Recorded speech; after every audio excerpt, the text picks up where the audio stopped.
ما شاء الله لا حول ولا قوة إلا بالله العلي العظيم وأفوض أمري إلى الله إن الله بصير بالعباد صلى الله عليك يا رسول الله صلى الله عليك وعلى إخوتك المعصومين أحسن الله وضاءك يا رسول الله في مصائب إخوتك المظلومين اللهم عرفني نفسك فإنك إن لم تعرفني نفسك لم أعرف نبيك اللهم عرفني نبيك فإنك إن لم تعرفني نبيك لم أعرف حجتك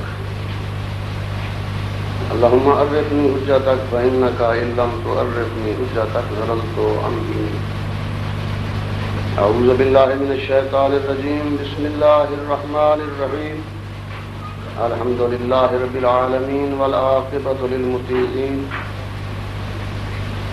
والنار للعاصين والمعاندين والصلاة والسلام على أشرف الأنبياء والمرسلين محمد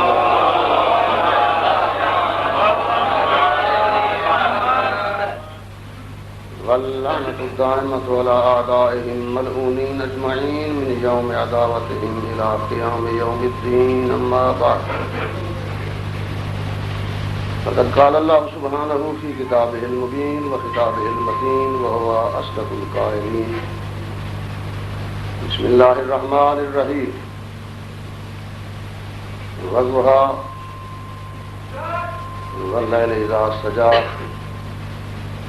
ما ودعك ربك وما قلى وللآخرة خير لك من الأولى ولسوف يؤتيك ربك فترضى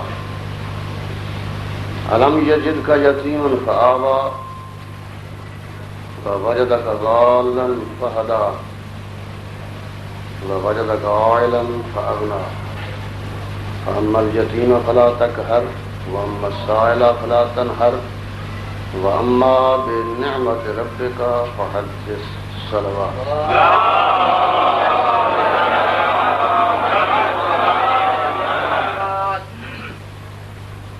نعرہ تکبیر نعرہ رسالت نعرہ حیدری صلوات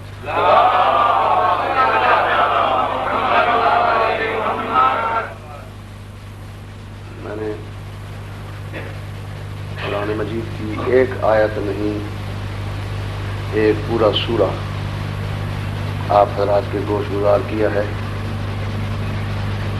اللہ نے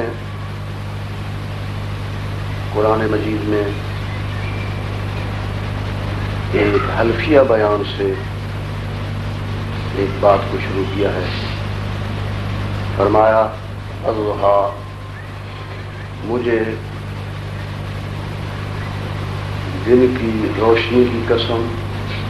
ضحیٰ کہتے ہیں جب سورج بلند ہو جائے اور اس کی روشنی ساری زمین پر پھیل جائے وہ وقت ضحیٰ ہے جس کا ترجمہ چاشت سے کیا جاتا ہے. وقت چاشت. مجھے ضحیٰ کی قسم یعنی سورج کی روشنی کی قسم. واللیل اذا سجا اور رات کی قسم جب اس کی تاریکی چھا جائے.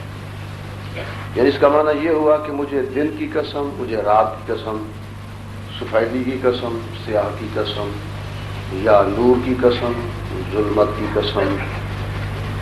گویا اپنے ہر سیاہ و سفید کی قسم کھا کے پروردگار نے ایک بیان کو شروع کیا کہ سیاہ و سفید کی قسم کھا کر میں یہ کہتا ہوں کہ ما ودعک ربک وما قلی. اے میرے حبیب تیرے رب نے تجھے چھوڑ نہیں دیا اور تیرا رب تجھ پر ناراض نہیں. یہ سفید و سیاہ کی قسم کھا کر اپنے نبی کو یہ یقین دہانی کرانا اس کا معنی یہ ہے کہ حضرت پیغمبر پر اعتراضات کی بوچھاڑ ہوتی تھی. اس وقت جب مسلمانوں پر کوئی تکلیف آ جاتی تو کفار فوراً یہ کہہ دیتے تھے کہ اگر تمہارا خدا سے کوئی رابطہ ہوتا یا خدا تمہارے اوپر راضی ہوتا تو یہ تکلیفیں تمہیں نہ دیکھنی پڑتی. تمہارے اوپر مصائب اس لیے آ رہے ہیں کہ تمہارا خدا تمہارے اوپر ناراض ہے، یا یہ کہ تمہارا اپنے خدا سے کوئی رابطہ نہیں ہے. لہذا دیکھو ہمارا مذہب ٹھیک ہے، ہمارے اوپر تکلیفیں نہیں ہیں. یہ تانے سن کر کمزور ذہن کے مسلمان متاثر ہو جاتے تھے، اور کیونکہ ہر آدمی معرفت کے بلند زینے پر فائز نہیں ہوتا. جو کمزور طبع کے لوگ ہوتے ہیں معمولی اعتراضات سن کر اور گھبرا جاتے ہیں، جن کے پاس جواب نہیں ہوتا. تو جب کفار اس قسم کا اعتراض کرتے تھے کہ اگر خدا کا تم سے کوئی رابطہ ہوتا، مسلمانوں کو کہتے تھے، یا تمہارے رسول کا اللہ سے کوئی محبت و پیار کی بات ہوتی تو تمہارا رسول تمہارے لیے دعا مانگتا، تمہیں مصیبتیں نہ آتی. تمہارے اوپر مصیبتوں کا آنا اور تمہارے رسول کا تمہارے حق میں دعا نہ کرنا، اس کا یہ معنی ہے کہ یا خدا اس سے ناراض ہے یا خدا نے اس کو چھوڑ دیا ہے، بس یہ تمہارا مذہب فضول ہے. تو مسلمان گھبرا جاتے تھے. خداوند کریم نے سیاہ و سفید کی قسم کھا کر بتایا، میرے حبیب یہ کفار بکتے ہیں، مشرکین جھوٹ بولتے ہیں، عوام کو گمراہ کرنے کی یہ سازشیں ہیں. ما ودعک ربک، میں سیاہ و سفید کی قسم کھا کے کہتا ہوں کہ میں نے تجھے چھوڑ نہیں دیا. وما کلا، اور نہ میں تم پر ناراض ہوں. اور یہ اعتراض آج نہیں، معلوم ہوتا ہے کہ پرانے زمانے سے کافروں کا یہی دستور تھا. مسلمانوں پر جب تکلیفیں آتی تو اعتراض کرتے، اگر خدا تمہاری مدد کر سکتا، اگر تمہارا عقیدہ حق ہوتا تو تم مدد کے لیے بلاتے، وہ آ جاتا. تمہارا بلانے کے باوجود اس کا نہ آنا اور تمہارا تکالیف میں مبتلا ہونا، اس کا معنی یہ یا وہ مدد کر نہیں سکتا یا کر سکتا ہے تو تم پر ناراض ہے. اور آج بھی ہمارے اوپر یہ اعتراض ہوتے ہیں. جب کبھی ہمیں تکلیفیں آتی ہیں تو لوگ ہمیں کہتے ہیں کہ یا تو تمہاری آل محمد مدد کر نہیں سکتے یا کر سکتے ہیں تو تم سے ناراض ہیں، دیکھو تمہارے اوپر کتنی تکلیفیں ہیں. اللہ فرماتا ہے یہ اعتراض آج کے نہیں، یہ اعتراض محمد کے زمانے پر کافروں نے بھی کیے تھے، لیکن اللہ سیاہ و سفید کی قسم کھاتا ہے اور فرماتا ہے کہ میں نے نہ چھوڑ دیا ہے نہ میں ناراض ہوں. میرے حبیب ان کے اعتراضات کی طرف کان نہ دھرو. دیکھو ما ودعک ربک وما کلا، اور پھر فرمایا وللآخرۃ خیر لک من الاولی، بعد میں نے جتنے احسانات کرنے ہیں، جو کچھ پہلے کر چکا ہوں ان سے بھی زیادہ ہوں گے.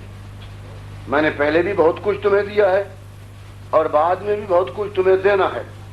جو بعد میں دینا ہے وہ پہلے انعامات سے بھی کہیں زیادہ ہے. پہلے کیا دیا اس کی تفصیلات.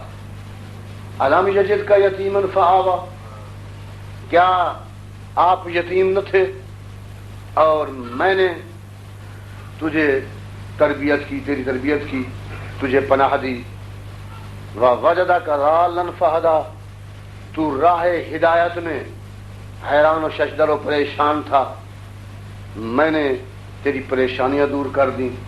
ووجدک عائلا فاغنی، تو فقیر تھا، تنگ دست تھا اور پریشان حال تھا، پیسہ نہیں تھا پاس، تو میں نے تجھے غنی کر دیا.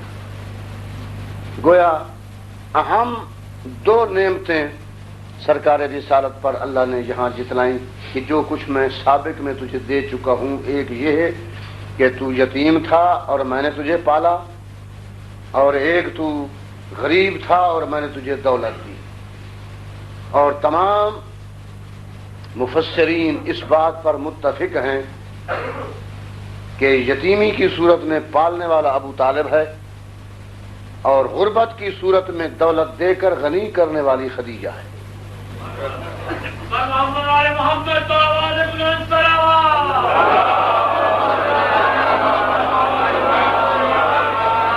سنی شیعہ تمام مفسرین اس بات پر متفق ہیں کہ یتیمی کے بعد پالنے والا ابو طالب، غربت کے بعد دولت دے کر غنی کرنے والی خدیجہ. تو گویا اس سے صاف معلوم ہوا، قرآن مجید کے دستور کو اگر آپ سامنے رکھیں گے تو آپ کو صاف معلوم ہوگا کہ خدا کسی کافر کے فعل کو اپنا فعل نہیں کہتا. کافر اچھا کام بھی کرے، خدا یہ نہیں کہے گا کہ یہ کام اس نے نہیں کیا، میں نے کیا ہے. خدا جس کے کام کو اپنا کام کہتا ہے وہ معصوم ہو. اگر معصوم نہیں، نبی ہے، تو خدا اس کے کام کو اپنا کام کہے گا.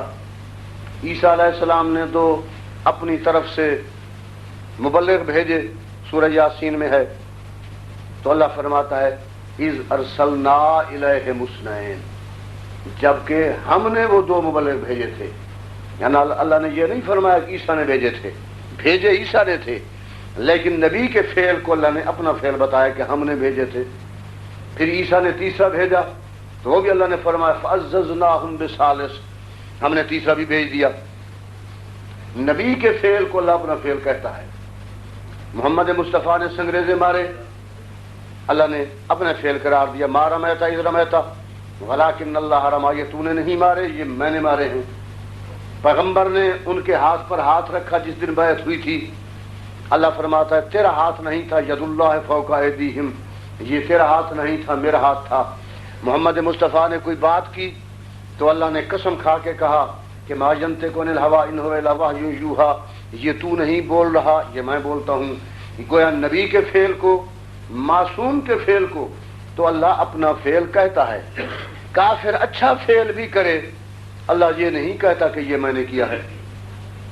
حالانکہ کئی کافر اچھا فعل کرتے ہیں. مثلا فرعون نے اچھا فعل کیا، اچھا کام کیا کہ حضرت موسیٰ کو پالا، نبی کو پالا. فرعون کی گود میں پلتا رہا حضرت موسیٰ. تو یہ فرعون کے ہزاروں بد کام تھے، لیکن یہ کام تو برا اس نے نہیں کیا کہ ایک نبی کو پالا ہے. فرعون نے نبی کو پالا یعنی موسیٰ کو، لیکن فرعون کے فعل کو اللہ نے اپنا فعل نہیں کہا، بلکہ کہا موسیٰ تجھے فرعون نے پالا ہے. ابو طالب نے پالا ہے محمد مصطفیٰ کو. یہاں اللہ سیاہ و سفید کی قسم کھا کے کہتا ہے کہ جب تو یتیم تھا تو تجھے میں نے پالا ہے، یتیم تھا تو تجھے میں نے پالا ہے. موسیٰ کو یہ نہیں کہا کہ تجھے میں نے پالا ہے، اس لیے کہ کافر کے فعل کو اللہ اپنا فعل نہیں کہتا. اگر ابو طالب کا دین بھی دین محمد نہ ہوتا تو خدا ابو طالب کے فعل کو بھی اپنا فعل نہ کہتا، جس طرح فرعون کے فعل کو اپنا فعل نہ کہا. لہذا ابو طالب کا محمد کو پالنا، اللہ فرماتا ہے تجھے میں نے پالا ہے، اس امر کی دلیل ہے کہ اللہ کو بھی ابو طالب کے ایمان پر کوئی اعتراض نہیں.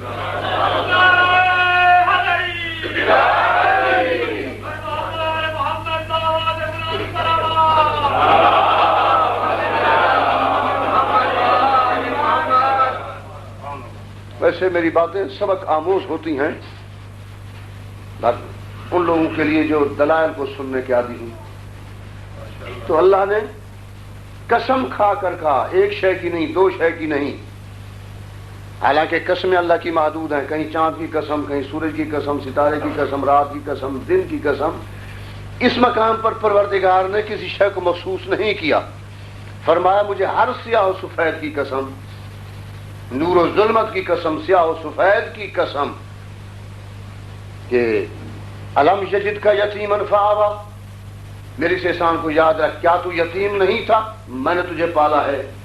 پالا ابو طالب نے، اللہ فرمایا میں نے تجھے پالا ہے، اور سیاہ و سفید کی قسم کھا کر فرمایا میں نے تجھے پالا ہے. اس کا معنی یہ ہے کہ حضرت ابو طالب کا ایمان شک سے بالا تر تھا، اس لیے اللہ نے قسم کھا کر کہا میں نے پالا ہے، ورنہ کافر کے فعل کو اللہ اپنا فعل نہیں کہتا. صلوات.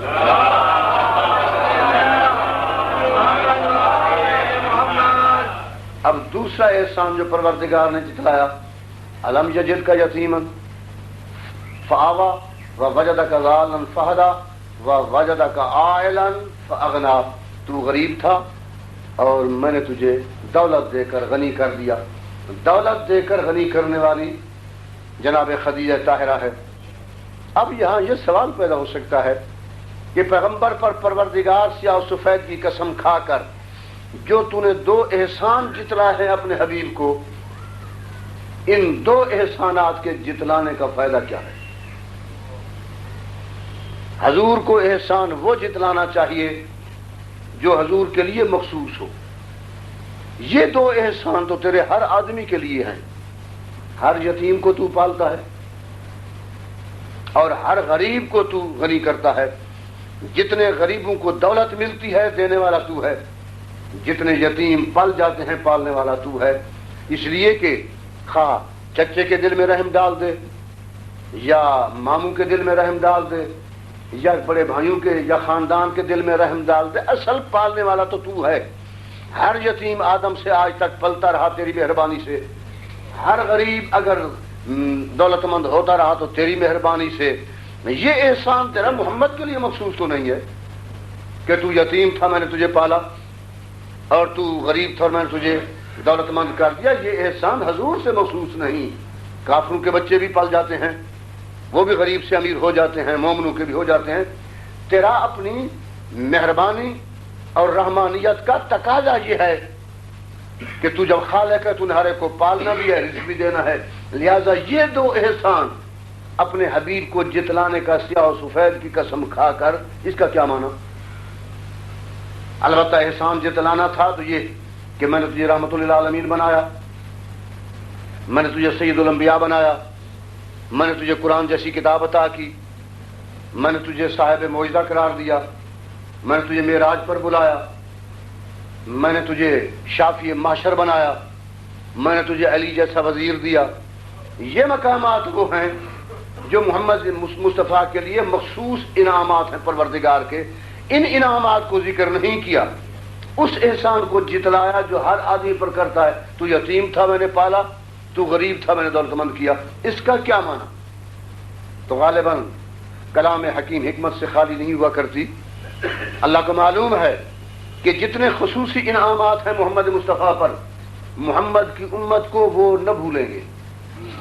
محمد کی امت ان کا سید الانبیاء ہونا بھی یاد رکھے گی، ان کا شافی معاشر ہونا بھی امت کو یاد رہے گا، ان کا صاحب معراج ہونا بھی امت کو یاد رہے گا، ان کا شافی معاشر ہونا، ان کا صاحب قرآن ہونا، صاحب اسلام ہونا، صاحب شریعت ہونا، یہ تو تمام امت ان چیزوں کو تو یاد رکھے گی.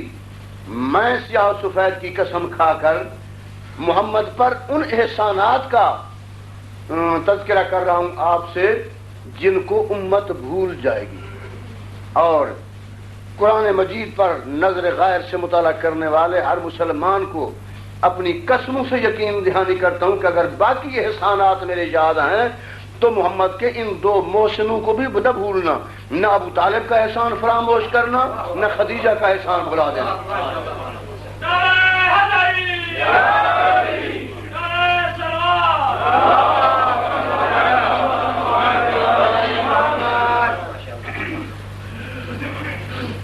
اور احسان ایک ہوتا ہے شخصی، ایک ہوتا ہے ملی.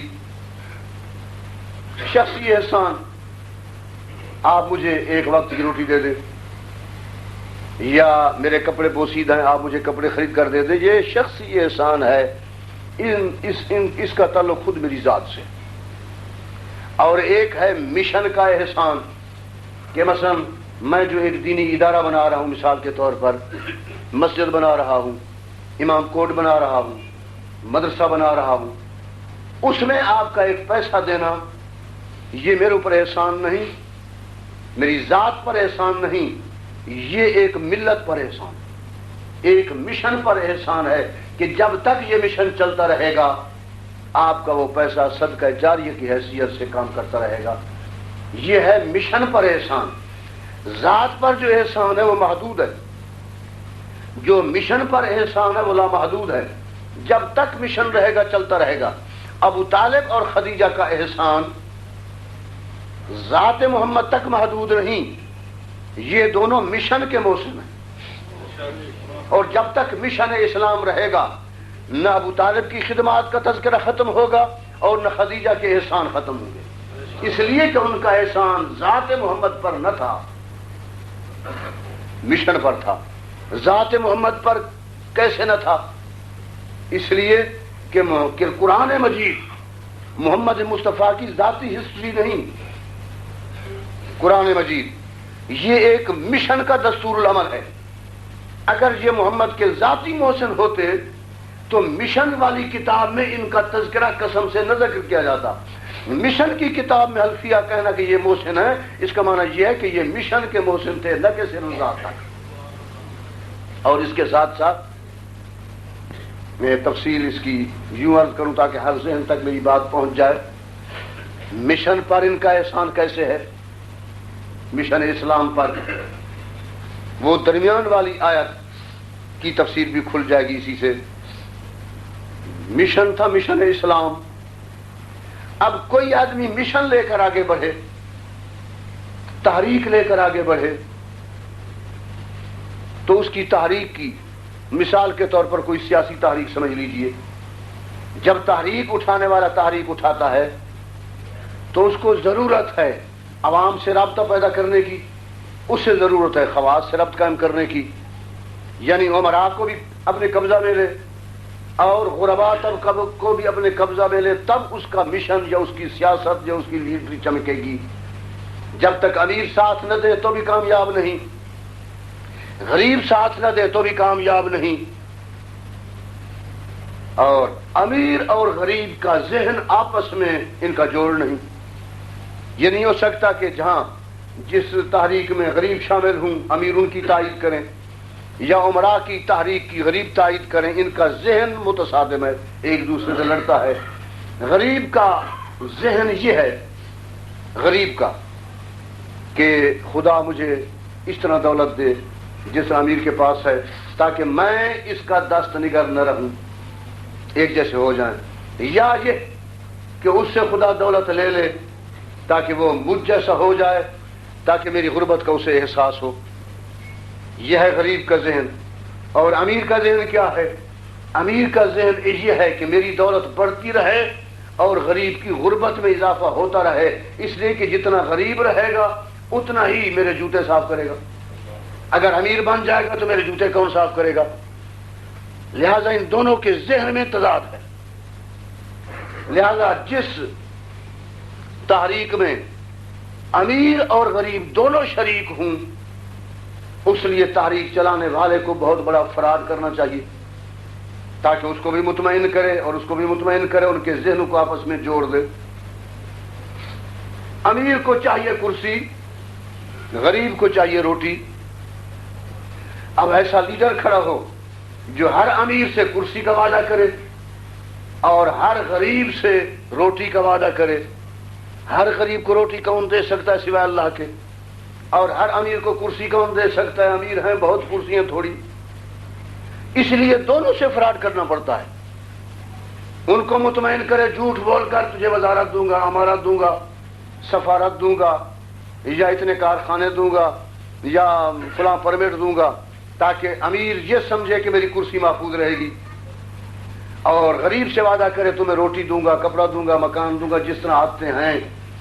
اور ان کو بھی مطمئن کرے، بات میں اتنا ماہر ہو، ان کو بھی مطمئن کرے، تب دونوں اس کے ساتھ متفق ہوں. امیر کا وقار اور غریب کا ووٹ، یہ دونوں مل کر اس کو کامیاب کریں گے. اب کامیاب ہونے کے بعد خواہ کسی وعدے کو پورا نہ کرے، لیکن کامیابی سے پہلے دونوں سے جھوٹ بولنا پڑتا ہے.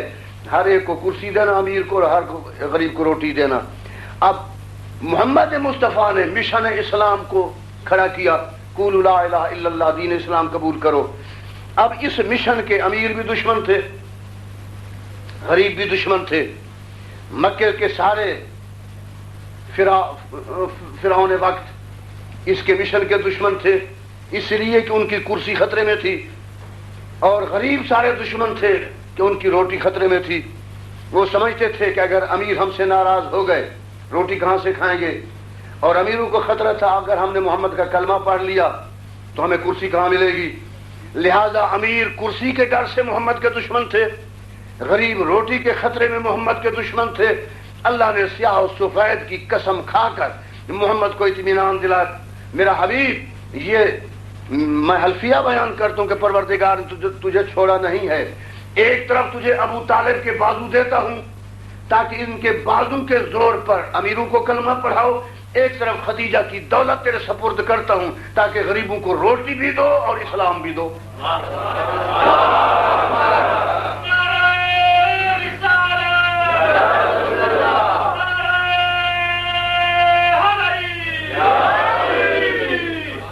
تبلیغ کے راستے میں پریشانیاں ہٹا دی. ایک طرف ابو طالب اس کا زور بازو، ایک طرف خدیجہ اس کی دولت. پریشانیاں ہٹ گئیں تو گویا یہ دونوں صرف محمد مصطفیٰ کے محسن نہیں، مشن پیغمبر اسلام کے محسن ہیں. جو کچھ ابو طالب نے ان کے پاس تھا دے دیا اسلام کو، اپنی زندگی وقف کر دی، اور جو کچھ خدیجہ کے پاس تھا خدیجہ نے پیش کر دیا. میں حیران ہوں کہ باوجود اتنے محسن ہونے کے ان کا تذکرہ مسلمانوں نے بھلا کیوں دیا. اور اسی لیے تو خدا سیاہ و سفید کی قسم کھا کر کہتا ہے کہ ان کو بلانا نہیں ہے، یہ تیرے مشن کے محسن ہیں. ابو طالب ہے 12 معصومین کا باپ، خدیجہ ہے 12 معصومین کی ماں. ٹھیک ہے نا؟ ابو طالب 12 معصومین کا باپ، خدیجہ 12 معصومین کی ماں. کیسے؟ حسن سے لے کر مہدی تک 11 ہیں. حسن سے مہدی تک 11 ہیں. ابو طالب کے پوتے ہیں، خدیجہ کے نواسے ہیں. وہ 11 کی ماں ہے اور یہ 11 کا باپ ہے. اگر ان 11 کے ساتھ علی کو ملایا جائے تو ابو طالب 12 کا باپ، اور 11 کے ساتھ زہرا کو ملایا جائے تو خدیجہ 12 کی ماں. وہ بھی ماں، وہ بھی 12 معصومین کا باپ ہے، یہ 12 معصومین کی ماں ہے. وہ بھی محسن اسلام ہے، یہ بھی محسن اسلام ہے. لیکن اس کا تذکرہ کیوں بھول گیا مسلمانوں کو؟ میرے خیال میں ان کا ایک ایک قصور ہے، ان دونوں کا ایک ایک قصور ہے جو مسلمانوں کی نگاہوں میں ہے. ابو طالب کا قصور صرف یہ ہے کہ وہ علی کا باپ ہے، اور زہرا کا قصور صرف، خدیجہ کا قصور صرف یہ ہے کہ وہ زہرا کی ماں ہے. اس لیے کہ علی کے دشمن ابو طالب کے ایمان کے دشمن بن گئے، اور زہرا کے دشمن خدیجہ کے احسان کے دشمن بن گئے. ورنہ جناب خدیجہ 12 معصومین کی ماں ہے، اور اس کے علاوہ تمام سادات کی ماں ہے. خدیجہ تمام سادات کی ماں ہے.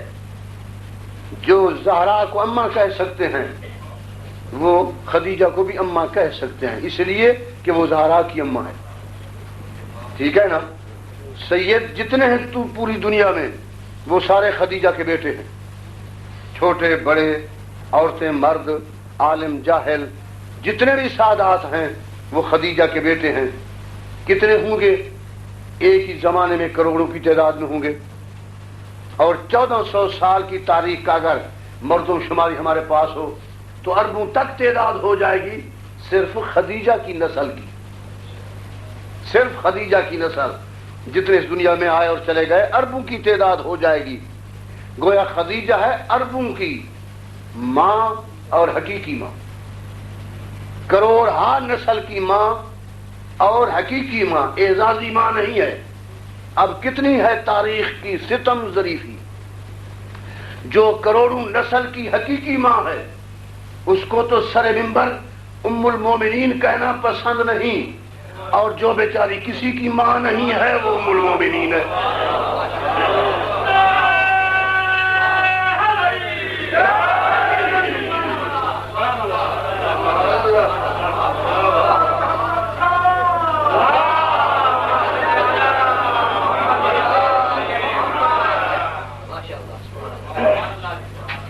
کیا احسان ہے ابو طالب کا؟ کہنے والے کہتے ہیں کہ چچا تھا لہذا اس کا محمد کو پالنا کیا احسان ہے. چچا باپ کی جگہ پر ہے، باپ کے بعد اس کا بھائی جو ہے وہ وارث ہے، کیوں نہ پالے؟ تو حضرت ابو طالب کا محمد کو پالنا باپ ہونے کی حیثیت سے تھا، اس لیے کہ باپ کا قائم مقام چچا ہے، عبد المطلب کی اولاد ہے، لہذا اس نے خونی رشتے کی بنا پر محمد کو پالا ہے، نہ کہ ایمانی رشتے کی بنا پر. یہ کہنے والے کہتے ہیں چچا جو تھا. تو میں گزارش کروں گا کہ قربانی کی ایک ترتیب ہوتی ہے. صلوات پڑھ لیجیے.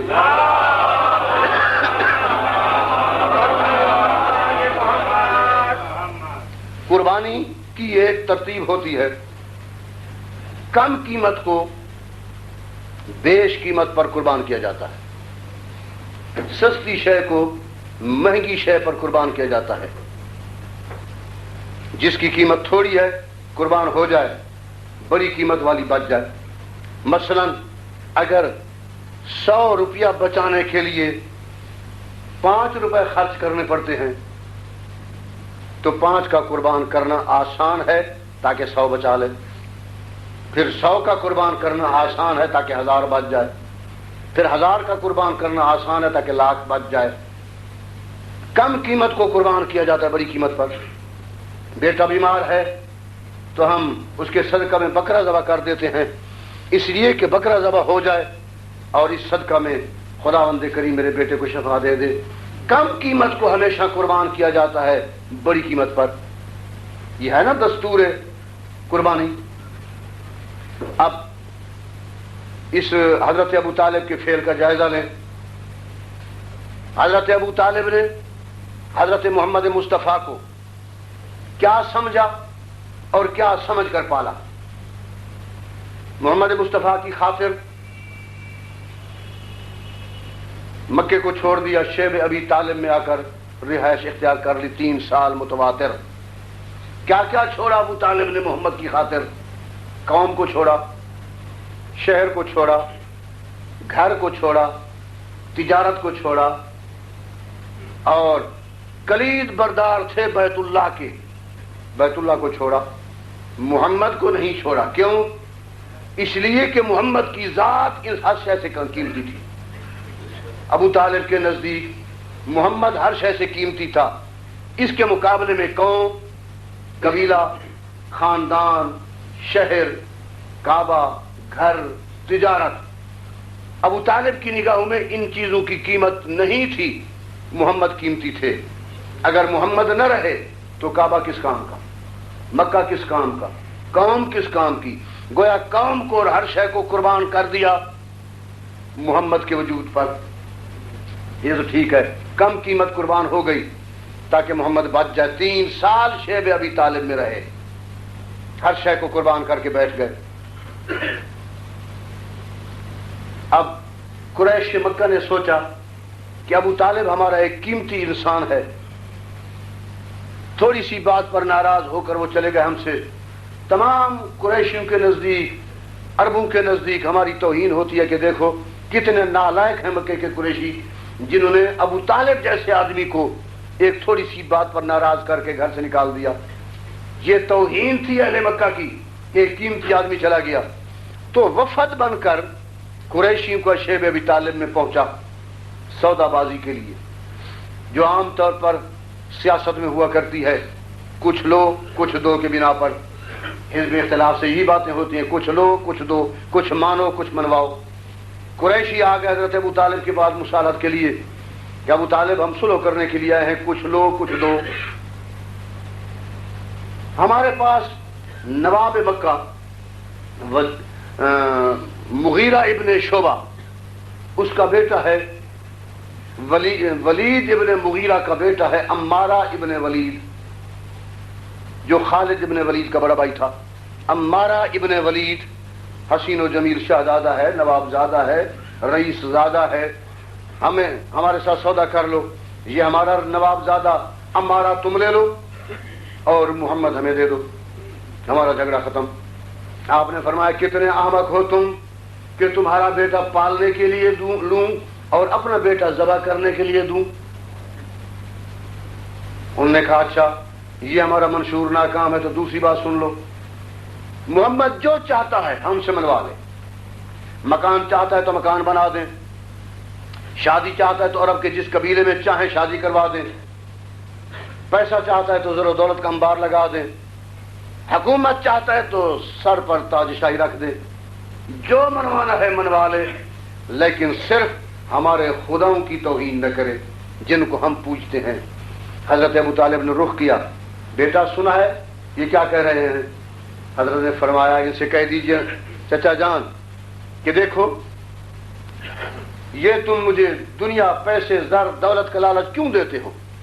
چرخ چہارم سے سورج کو اتار کر میرے اس ہاتھ پر رکھ دو اور چاند کو اتار کر میرے اس ہاتھ پر رکھ دو، گویا آسمانوں کی سلطنت بھی میرے حوالے کر دو تو میں تمہاری دی ہوئی سلطنت کو پائے استحکار سے ٹھکرا دوں گا، اللہ کے دین کی تبلیغ میں کمی نہیں کروں گا۔ تو اب دونوں منصور فیل ہو گئے، وہ بڑبڑاتے ہوئے چلے گئے۔ اب ایک بدماش انسان ہزارہ شریف پر وہ غالب ہے، لیکن جب ہزارہ بدماش ہوں ایک شریف ان کا کیا مقابلہ کرے؟ محمد ہے شریفوں کا شریف، وہ ہیں غنڈے سارے بدماش جو ناراض ہو کر چلے گئے۔ اب بدماش کی ناراضگی کا نتیجہ یہ نکلتا ہے کہ جب مذاکرات ناکام ہو جائیں تو پھر تشدد پر اتر آتا ہے۔ وہ ابو طالب نے سوچا کہ وہ تشدد کرے گا، بدماش طبقہ، ہو سکتا ہے کہ رات کو آئیں اور سوتے ہوئے میرے محمد کو اپنے ظلم کا نشانہ بنائیں، میری زندگی کی محنت یہ ضائع ہو جائے گی۔ لہذا کیا کیا؟ وہ دیکھ گئے کہ یہاں محمد سوتا ہے، یہاں علی سوتا ہے۔ محمد ہے چچے کا بیٹا، بھائی کا بیٹا، اور علی ہے اپنا بیٹا، اور قربانی کا دستور یہ ہے کہ کم قیمت کو بیش قیمت پر قربان کیا جاتا ہے۔ قوم کے مقابلہ میں محمد عزیز تھے کیونکہ قوم کم قیمت ہے، محمد کی قیمت ہے۔ اور بھتیجے کے مقابلے میں اگر بیٹا آ جائے، بھتیجے کے مقابلے میں قوم قربان، بھتیجا محفوظ، لیکن بھتیجے کے مقابلے میں اگر بیٹا آ جائے تو بھتیجا قربان، بیٹا محفوظ، اس لیے کہ وہ بھائی کا خون ہے، یہ اپنا خون ہے۔ ہے کوئی شے دنیا میں ایسی کہ جب بیٹے کا اس سے مقابلہ ہو تو بیٹا قربان کیا جائے اور اس شے کو بچایا جائے؟ وہ کیا شے ہے؟ اس شے کا نام ہے دین۔ بھتیجے کے مقابلے میں قوم قربان، بیٹے کے مقابلے میں بھتیجا قربان، اور دین کے مقابلہ میں بیٹا قربان۔ مکہ قربان کیا، قوم قربان کی، سب کچھ قربان کیا، اس لیے کہ محمد بھتیجا ہے۔ اب جو کافروں سے مذاکرات ناکام ہوئے وہ دیکھ گئے کہ یہاں محمد سوتا ہے، یہاں علی سوتا ہے، تو محمد کو اٹھایا، رات کو علی کی جگہ پر سلایا، علی کو اٹھایا محمد کی جگہ پر سلایا، یہ سوچ کر کہ اگر کافر بدماشی کریں اور محمد کو قتل کرنا چاہیں، ان کی دشمنی محمد سے ہے، علی سے نہیں ہے، لہذا محمد کے بستر پر سویا ہوا اگر علی ذبح ہوتا ہے تو ہو جائے، محمد بچ جائے۔ گویا تمام دنیا کے اہل اسلام کو ابو طالب نے یہ تنبیہ کر دی کہ کم قیمت شے قربان ہوتی ہے بیش قیمت پر، قوم قربان ہے بھتیجے پر۔ اب یہاں دستور تھا بھتیجے کو قربان کرتا بیٹے پر، لیکن نہیں، میں اس کو بھتیجا سمجھ کر نہیں پالا، یہ بھتیجے اور بیٹے کا مقابلہ نہیں، بلکہ علی ہے بیٹا اور محمد ہے دین۔ جب دین اور بیٹے کا مقابلہ ہو تو بیٹا قربان کیا جاتا ہے، دین کو بچایا جاتا ہے۔ علی بیٹا ہے، محمد دین ہے۔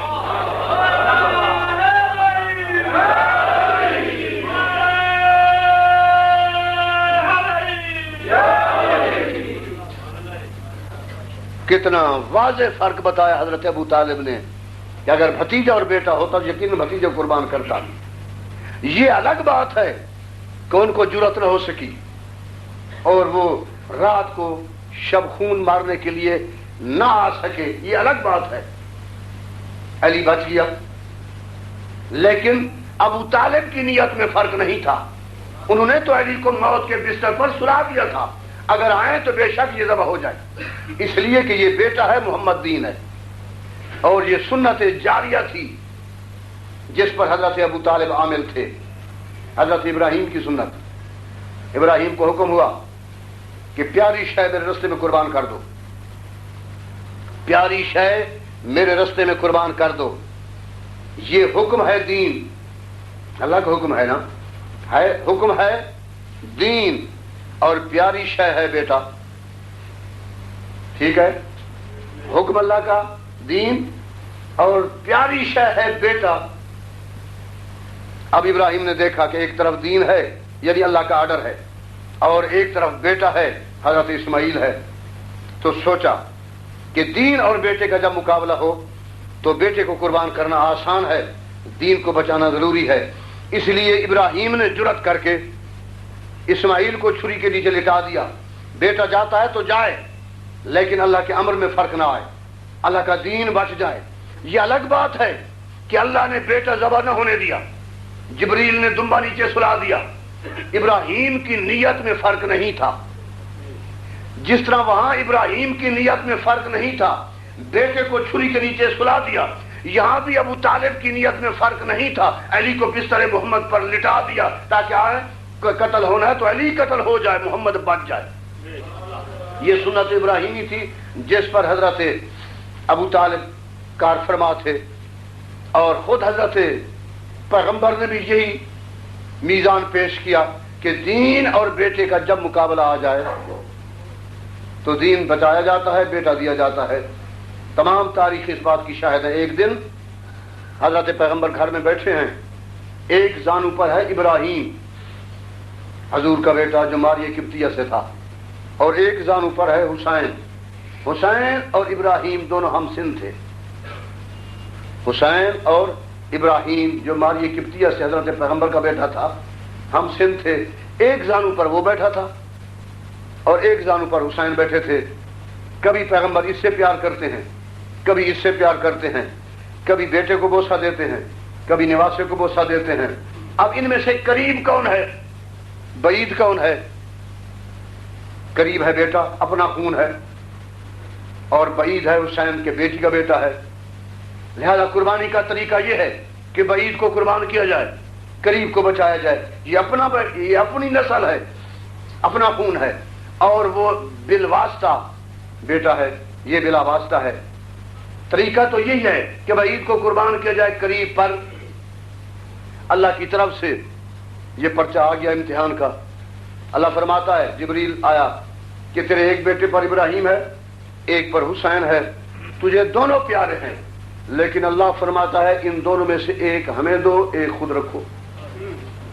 ایک کو ہم بلانا چاہتے ہیں، ایک تمہارے پاس رکھنا چاہتے ہیں، ان میں سے ایک کو چن لو۔ تو محمد مصطفیٰ نے دونوں پر نگاہ شفقت و محبت ڈالی، ابراہیم کو بوسہ دیا، حسین کو بوسہ دیا۔ جب اختیار دیا گیا ان دونوں میں سے ایک کو چنو، تو سنت ابو طالب و سنت ابراہیم اس پر گامزن ہوتے ہوئے محمد نے سوچا کہ ابراہیم بیٹا ہے اور حسین صرف بیٹا نہیں دین ہے، اور دین اور بیٹے کا جب مقابلہ ہو تو بیٹا قربان کیا جاتا ہے، دین بچایا جاتا ہے۔ عرض کرتے ہیں جبریل میرے اللہ سے کہہ دو محمد نے بیٹا دے دیا، دین بچا دیا۔ ابراہیم لینا ہے تو لے لے، حسین دین ہے میرا۔ اسی لیے اس نے کہا دین است حسین، دین پناہ ہست حسین۔ دین سمجھ کر حسین نے پیغمبر نے حسین کو بچا لیا، اس لیے کہ میرے دین کا محافظ ہے۔ اب یہی پرچہ، یہی امتحان حسین پر آیا۔ ایک طرف بیٹا ہے، ایک طرف دین ہے، لیکن حسین کا امتحان اپنے بزرگوں سے نرالا تھا۔ وہاں صرف ایک بیٹا اور دین کا مقابلہ تھا، یہاں صرف ایک بیٹے اور دین کا مقابلہ نہیں، پورے خاندان کا اور دین کا مقابلہ ہے۔ ایک بیٹا نہیں، پورا خاندان، یا دین بچاؤ یا ان کو بچاؤ۔ حسین نے ترجیح دی بیٹے جاتے ہیں تو جائیں، خاندان مرتا ہے شہید ہوتا ہے تو ہو جائے۔ حتیٰ کہ خاندانی روایات سے بڑھ کر، خاندانی روایات سے گزر کر مستورات کا پردہ بھی قربان ہوتا ہے تو ہو جائے، لیکن اللہ کے دین پر یزیدیت مسلط نہ ہو۔ تو یہ حسین کا قدم اپنے بزرگوں کے لیے بھی باعث فخر ہے، جس پر ابراہیم ناز کر سکتا ہے، جس پر ابو طالب ناز کر سکتا ہے، جس پر محمد مصطفیٰ ناز کر سکتے ہیں، کہ حسین وہ سپوت ہے جس نے دین کے لیے ہر شے دے دی اور اللہ کے دین پر آنچ نہ آنے دی۔ اور صرف ایک بیٹا نہیں، پورا خاندان۔ بلکہ شب دہم 10ویں کی رات جناب زینب عالیہ نے جب حسین ادھ رات ڈھلے خیمہ میں تشریف لائے تو بہن نے گلے میں بہن ڈال کر بھائی سے پوچھا، حسین آپ یہ فرمائیں کہ نانا ابراہیم کا امتحان سخت تھا یا تیرا امتحان سخت ہے؟ حسین نے جواب دیا زینب، نانا ابراہیم کے بیٹے، دادا ابراہیم کے بیٹے اسماعیل کی گردن پر چھری آئی لیکن وہ چھری ہٹ گئی، اسماعیل ذبیح اللہ بن گئے لیکن بغیر ذبح ہونے کے، وہ بغیر ذبح ہونے کے ذبیح اللہ بنے تھے، لیکن جو برچی علی اکبر کے سینے میں آئے گی یہ واپس نہیں ہٹے گی۔ ابراہیم پر آگ روشن کی گئی، ابراہیم کو آگ میں ڈالا گیا لیکن وہ آگ گلزار ہو گئی، لیکن جو آگ تیرے دروازے پر جلے گی یہ آگ گلزار نہیں ہوگی۔ اس لیے یہ امتحان ان امتحانات سے سخت ہے۔ انبیاء کے امتحان ہوتے رہے، مثلا حضرت ایوب کی زوجہ رحمہ خاتون جو حضرت یوسف علیہ السلام کی بیٹی تھی یا پوتی تھی، ایوب کی زوجہ تھی اور ذوالکفل نبی کی ماں تھی، یعنی ہر طرف سے نبوت۔ رحمہ کا بیٹا ذوالکفل نبی، شوہر ایوب نبی اور باپ یوسف نبی، نبوت کے خاندان میں گھری ہوئی مخدرہ۔ جب 17 سال یا 13 سال حضرت ایوب تکلیف میں مبتلا رہے تو بڑی صابرہ، جس نے 12 بیٹے قتل ہو جانے کے بعد صبر کیا، اف نہیں کی، سارا گھر تباہ ہو جانے کے بعد اف نہیں کی، مال برباد ہو گیا اف نہیں کی، اور پھر ایوب 13 سال یا 17 سال مسلسل بیماری میں مبتلا رہے، لیکن بی بی نے سوائے شکر کے زبان پر دوسرا کلمہ ادا نہیں کیا، اتنی صابرہ۔ ایک وقت وہ آیا کہ چلاتی چیختی ہوئی حضرت ایوب کے پاس پہنچی۔ ایوب نے فرمایا میری شریکہ حیات، میرے دکھ کی دمساز، کس چیز نے تجھے اس گریہ وزاری پہ مجبور کیا ہے؟ عرض کرنے لگی میری پردہ داری ہے۔ کیا ہوا؟ عرض کی آج محنت کرنے کے لیے، مزدوری کرنے کے لیے گھر سے باہر نکلی، گزرنے والے رستے سے کئی آدمی انہوں نے کہا کہ ہم نے سنا ہے، ایوب کی زوجہ، ہم نے سنا ہے کہ تو یوسف کی بیٹی ہے اور تیرے باپ کے بال سنہری تھے، خوبصورت تھے، ہم اور کچھ نہیں کہتے، صرف اپنے سر سے چادر کا دامن ہٹاؤ، ہمیں اپنے سر کے بالوں کی زیارت کرنے دو، ہم تیرا ہر مطالبہ، ہر خواہش پوری کر دیں گے۔ چیخ نکلی اس شریف زادی کی، گھر تک روتی آئی، عرض کی مر جاتی اور یہ لفظ نہ سنتی کہ نامحرم لوگوں نے میرے سر کے بالوں کا نام لیا ہے۔ تو یہ سن کر حضرت ایوب گھبرا گئے، بیمار تھے نبی، اس وقت رو کر عرض کرتے پروردگار یہ میرا امتحان ہے یا میری غیرت کا امتحان ہے؟ ہر امتحان برداشت کر سکتا ہوں، 12 بیٹوں کی اکٹھی موت برداشت کر لی، مال کی تباہی برداشت کر لی، گھر کا برباد ہونا برداشت کر لیا، جسم کی یہ خطرناک بیماری برداشت کر لی، لیکن ناموس کا درد برداشت نہیں ہوتا۔ میرے اللہ اب میں خواہش کرتا ہوں کہ میرے امتحان کو ختم کر دے۔ جبریل آیا، امتحان ختم ہو گیا، بیٹے زندہ ہو گئے۔ اب میں عرض کروں گا رحمہ بنت یوسف، تیرے بالوں کا نام لیا گیا، تو برداشت نہ کر سکی، لیکن تاریخ یہ کہتی ہے کہ تیرے سر کی چادر کو ہاتھ کسی نے نہیں لگایا، تیرے سر سے چادر کسی نے کھینچی نہیں، صرف نام لیا اور گھبرا گئی۔ کہنا پڑتا ہے ہائے زینب، ہائے زہرا کی شہزادی، خدا جانے میدان کربلا میں تو کیسے گزارا کرتی رہی، کس طرح وہ لوٹتے رہے اور تو لٹتی رہی۔ اور عرض کروں گا ایوب تیری بیوی کے سر سے چادر کھینچی کسی نے نہیں، صرف نام لیا اور آپ گھبرا گئے۔ کہنا پڑتا ایوب کربلا تیرے صبر کے قربان، کہ تیری ناموس تیرے سامنے لٹتی رہی، وہ برقعے کھینچتے رہے اور سجاد تو دیکھتا رہا۔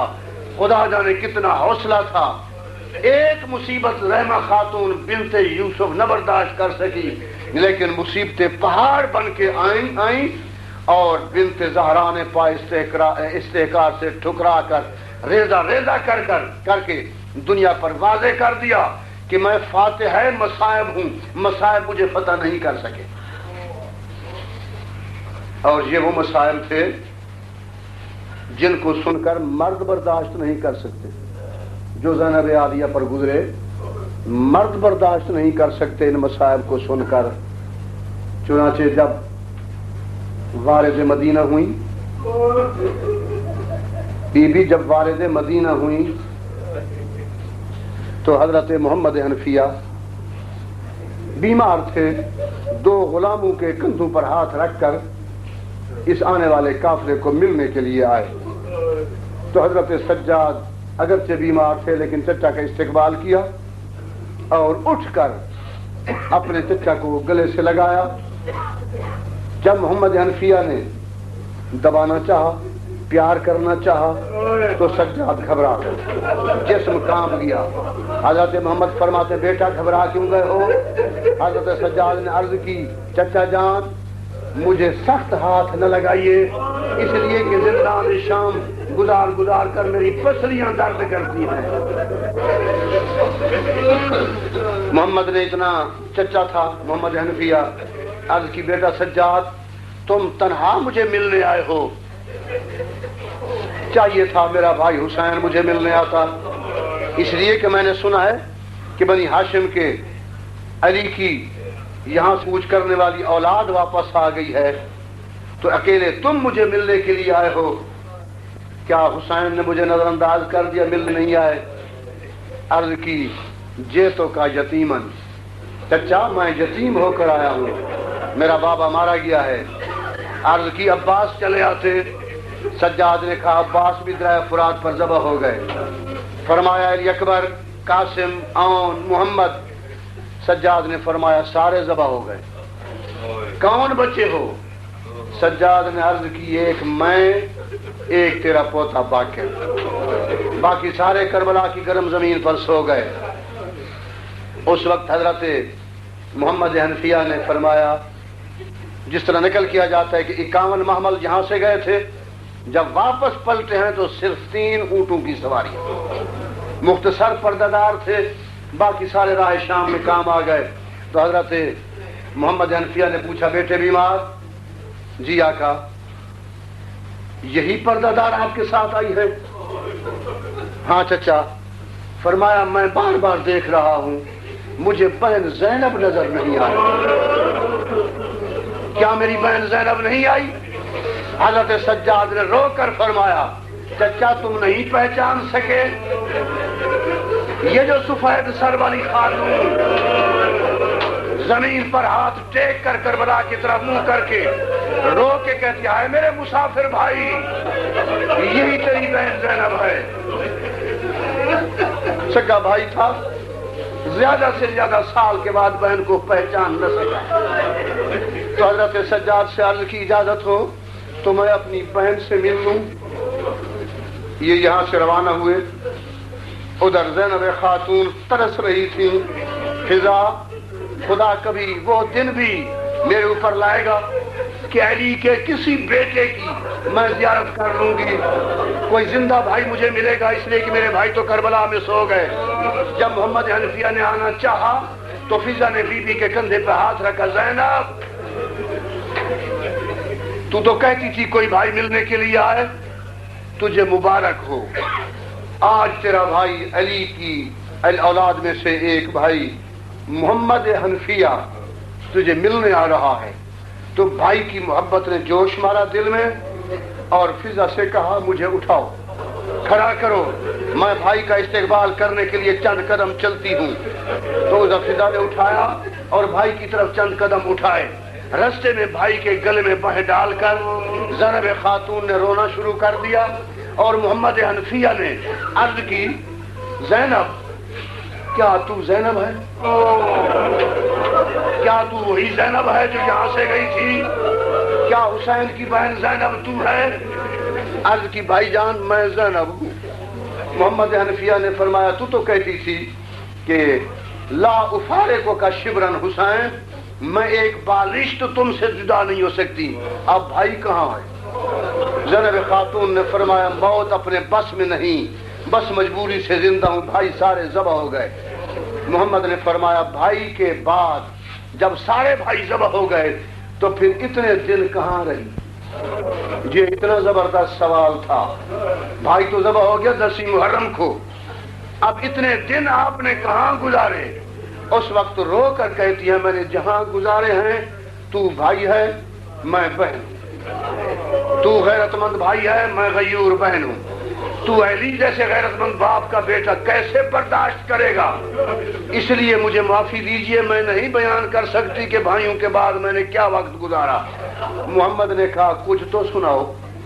زینب خاتون نے فرمایا پھر جگر پر ہاتھ رکھو، جب بھائی ذبح ہو گئے تو میرے خیمے جل گئے، جب بھائی ذبح ہو گئے تو ظالم آ کے میرے ہاتھ میں ہتھکڑیاں پہنائی گئی، بھائی ذبح ہو گئے میں کوفہ کے بازار میں گئی، ذبح ہو گئے میں ابن زیاد کے دربار میں گئی، بھائی ذبح ہو گئے تو میں شرابی کے دربار میں گئی اور زنجیر پہن کر گزارتی رہی ہوں۔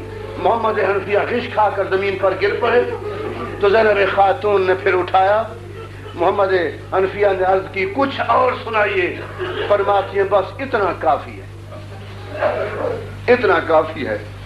اب آئی روضہ رسول پر، اپنے درد بھرے حالات دیے، اپنے گھر گئی حسین کے، خاموشی سے بیٹھی ہیں۔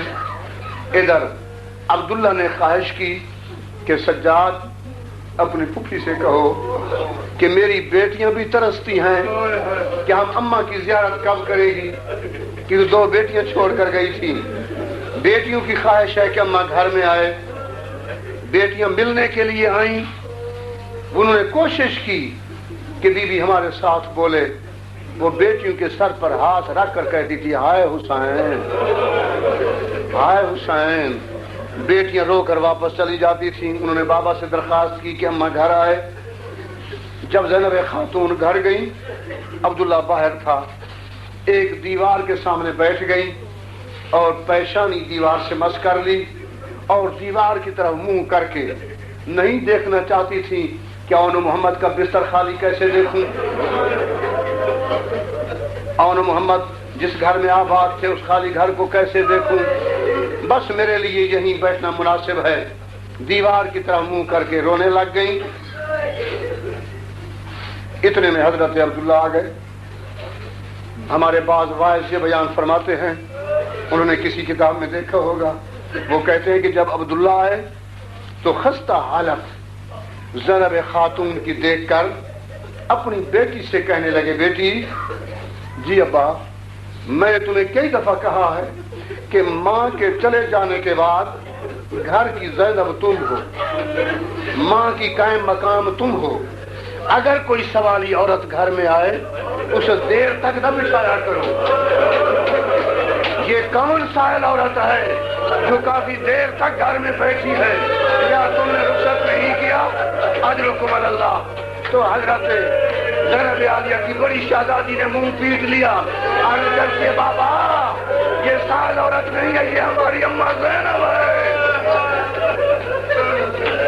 یہ تو ہماری اماں زینب ہے۔ اب عبداللہ قریب گئے تو دیکھا بی بی ایک ہی حالت میں گریے کی حالت میں مصروف ہے، اجرکم اللہ، گریہ میں مصروف ہے۔ تو پہلو میں کھڑے ہو گئے حضرت عبداللہ اور فرمایا بی بی